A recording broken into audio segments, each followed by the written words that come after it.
Hello friends, आज हम करेंगे रोल ऑफ डेवलपमेंट बैंक्स। उससे पहले हम देखेंगे कि डेवलपमेंट बैंक जो होते हैं उसका मतलब क्या होता है। जो डेवलपमेंट बैंक्स हैं उनकी कोई प्रिसाइज डेफिनेशन नहीं है। कुछ लोग ये मानते हैं कि जो कॉरपोरेशन से इंडस्ट्रीज़ को फिनांस और डेवलपमेंट प्रोवाइड करते हैं उन्हीं को हम डेवलपमेंट बैंक्स कहते हैं। तो लॉजिकली हम कह सकते हैं कि जो डेवलपमेंट बैंक है जो लॉन्ग टर्म के लिए लोन प्रोवाइड करता है। डेवलपमेंट बैंक जो है बेसिकली फाइनेंशियल इंस्टीट्यूशन है जो मीडियम और लॉन्ग टर्म लोन प्रोवाइड करता है, चाहे डायरेक्टली प्रोवाइड करता है चाहे इनडायरेक्टली प्रोवाइड करता है। इसके अंदर ये अंडरराइटिंग का काम भी करता है। जो लार्ज हाउसेस होते हैं उनकी जो वो सिक्योरिटीज़ इशू करते हैं उनको सेल कराने में हेल्प करता है। गारंटी ऑपरेशंस के अंदर भी ये हेल्प करता है। और जो नए यूनिट्स होते हैं उनको सेटअप होने के अंदर भी ये हेल्प करता है। और जो डेवलपमेंट बैंक्स होते हैं इनका इकोनॉमिक डेवलपमेंट के अंदर बहुत ही ज़्यादा सिग्निफिकेंट रोल होता है। तो हम डेवलपमेंट बैंक को ऐसे करके डिफ़ाइन कर सकते हैं, it is the financial institution concerned with providing all types of financial assistance, medium as well as long term, to the business units in the form of underwriting, investment, guarantee operation, promotional activities, economic development in general and industrial development in particular. Development bank के feature जो है ये specialised financial institutions होते हैं। ये लोगों से deposit को एक्सेप्ट नहीं करते। इनका जो मेन फोकस होता है medium and long term finance provide करना होता है। ये मल्टीपर्पज़ फाइनेंशियल इंस्टीट्यूशन होते हैं क्योंकि ये लोन भी प्रोवाइड करते हैं, इक्विपमेंट फिनांस भी प्रोवाइड करते हैं, प्रमोशनल एक्टिविटीज़ भी करते हैं, मर्चेंट बैंकिंग एक्टिविटीज़ भी करते हैं। तो इनके बहुत सारे रोल्स होते हैं और इनका जो फोकस होता है इकोनॉमी की डेवलपमेंट के ऊपर होता है। ये पब्लिक सेक्टर प्राइवेट सेक्टर दोनों की हेल्प करते हैं। इसके अंदर क्या होता है कि जो एग्जिस्टिंग हमारा बैंकिंग स्ट्रक्चर है जहाँ पे वो अपना रोल पूरी तरह से यहाँ जो उनके अंदर डेफिशिएंसीज हैं उन डेफिशिएंसी को ये कवर अप करते हैं। और इनका जो बेसिक इंटरेस्ट होता है कि लोगों के वेलफेयर के लिए होता है। ऑल इंडिया लेवल के अंदर ये फॉलोइंग डेवलपमेंट बैंक्स हैं। National bank for agriculture and rural development है जिसका मेन फोकस जो होता है एग्रीकल्चर के लिए डेवलपमेंट के लिए लोन देना होता है। उसके बाद है industrial development bank of India, industrial finance corporation of India, industrial credit and investment corporation of India, industrial reconstruction corporation of India, national small industries development. State level के अंदर है स्टेट फाइनेंशियल कॉरपोरेशन है, state industrial development corporation है, state industrial investment corporation है। District level के अंदर land development banks है। ये हम अगली वीडियो के अंदर इनका रोल जो है स्टडी करेंगे।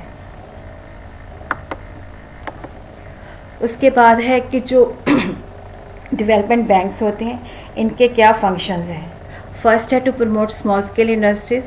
गवर्नमेंट ऑफ इंडिया ने स्मॉल इंडस्ट्रीज़ के डेवलपमेंट के लिए small industry development of bank setup किया गया है जो medium and long term loan जो है स्मॉल स्केल इंडस्ट्रीज़ को प्रोवाइड करता है।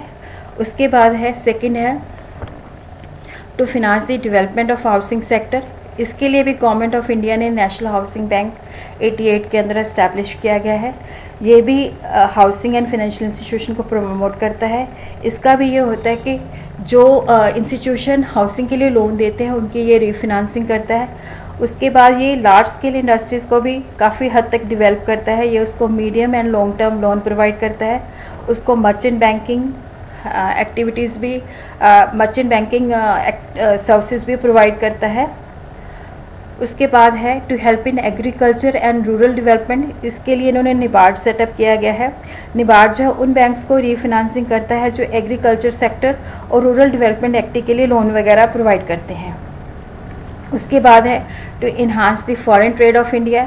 उसके लिए गवर्नमेंट ऑफ इंडिया ने export import bank of India establish किया गया है जो medium and long term loan जो कंपनी एक्सपोर्ट या इंपोर्ट करती है उनको ये हेल्प करता है। उसके बाद है जो कंपनी सिक हो चुकी हैं उनके लिए भी एक इंडस्ट्रियल रिकन्स्ट्रक्शन बैंक जो है सेटअप किया गया है जो इनको रिवाइव करता है। उसके बाद भी क्या होता है कि इनके जो एफर्ट्स होते हैं कि जो बैकवर्ड एरिया के अंदर लोग यूनिट लगाएं, रीजनल डेवलपमेंट हो, तो वहाँ पे भी ये उनको काफ़ी सारे इंसेंटिव्स प्रोवाइड करते हैं।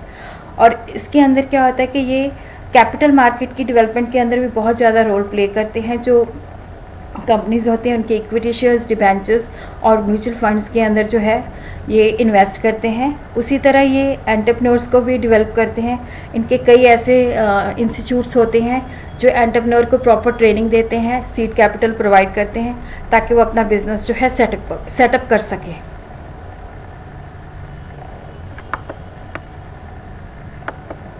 उसके बाद है कि डेवलपमेंट बैंक जो है इकोनॉमी की डेवलपमेंट के अंदर कैसे रोल प्ले करते हैं।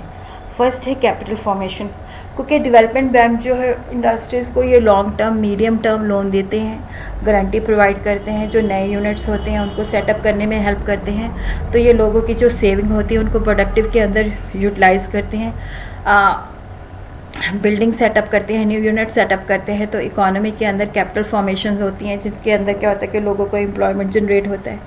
सेकेंडली ये है कि ये कैपिटल मार्केट को भी सपोर्ट करते हैं। ये जो कंपनीज़ हैं उनके प्रमोशनल जो उनके IPOs होते हैं उनकी प्रमोशंस करते हैं, उनकी अंडरराइटिंग करते हैं, उनकी मर्चेंट बैंकिंग करते हैं और उनको लोन वगैरह दिलाने में भी हेल्प करते हैं। उनकी प्रोजेक्ट रिपोर्ट्स होती है उनकी प्रिपरेशन के अंदर हेल्प करते हैं। इवन जो शेयर मार्केट होती है, जो कंपनीज होती है उनके अंदर भी ये इन्वेस्टमेंट करते हैं, म्यूचुअल फंड्स के अंदर भी ये इन्वेस्टमेंट करते हैं।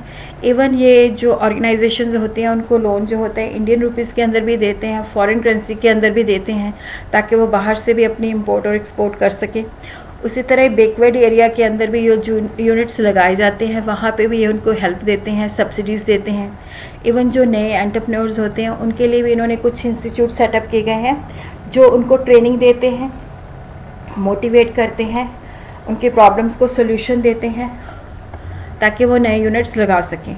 उसके बाद है इम्पैक्ट ऑन कॉरपोरेट कल्चर। इसके अंदर क्या होता है कि जैसे इंडस्ट्रीज़ को ये लोन प्रोवाइड करते हैं तो उसकी मॉनिटरिंग भी करते हैं और इसके अंदर ये भी होता है कि जो इनके बोर्ड ऑफ डायरेक्टर्स होते हैं वहाँ पे ये नॉमिनी अपने डायरेक्टर्स भेजते हैं ताकि ये देखा जा सके जो फंड्स हैं उनकी प्रोडक्टिव यूटिलाइजेशन रहे। और जो इसके ऑब्जेक्टिव है, एक तो ये है कि जो क्योंकि इंडियन इकॉनमी जो है बेसिकली एग्रीकल्चर इकॉनमी है, इसके अंदर इंडस्ट्रीज इतनी ज़्यादा डेवलप नहीं है। तो इनका जो मेन फोकस होता है कि एग्रीकल्चर जो है नेचुरल फैक्टर के ऊपर डिपेंड करती है, तो इनका मेन फोकस ये होता है कि इंडस्ट्रीज़ को डेवलप किया जा सके ताकि लोगों को ज़्यादा से ज़्यादा एम्प्लॉयमेंट जनरेट हो सके। इसके लिए ये एंटरप्रेन्योर को भी इनकरेज करते हैं। एंटरप्रेन्योर को वेरियस लोन्स प्रोवाइड किए जाते हैं, सीड कैपिटल लोन प्रोवाइड की जाती है, उनको ट्रेनिंग दी जाती है, उनकी प्रोजेक्ट रिपोर्ट, प्रोजेक्ट एवेलुएशन के अंदर हेल्प की जाती है। उसी तरह क्या होता है कि regional development, balance regional development के अंदर भी जो है इसका मेजर रोल होता है, क्योंकि इकोनॉमी के अंदर क्या होता है कि कुछ सेक्टर डेवलप हो जाते हैं, कुछ सेक्टर अंडर डेवलप हो जाते हैं। तो ये जो डेवलपमेंट बैंक्स हैं ये उन इंडस्ट्रीज़ को प्रमोट करती हैं जो रूरल एरियाज़ में लगाई जाती हैं, ताकि इसके अंदर ये होता है कि रीजनल डेवलपमेंट जो है बैलेंस्ड होनी चाहिए। फिलिंग द गैप के अंदर क्या है कि नेचुरली जो हमारा पहले बैंकिंग सेक्टर था, जो लोगों से डिपॉजिट एक्सेप्ट करता है और फिनांस प्रोवाइड करता है, कई बार उनकी कैपेसिटी इतनी ज़्यादा नहीं होती कि जो बड़े हाउसेस होते हैं उनकी डिमांड को पूरा कर सके, या उसमें रिस्क इन्वॉल्व होता है। तो ये जो बैंकिंग सेक्टर की डेफिशिएंसी है उसको ये मीट अप करता है। फिर उसके बाद ये गवर्नमेंट को भी हेल्प करता है, क्योंकि गवर्नमेंट जो यूनिट्स लगाती है उसके लिए भी लोन वगैरह प्रोवाइड करता है। गवर्नमेंट को भी इकोनॉमी की डेवलपमेंट के अंदर इसका मेजर रोल होता है।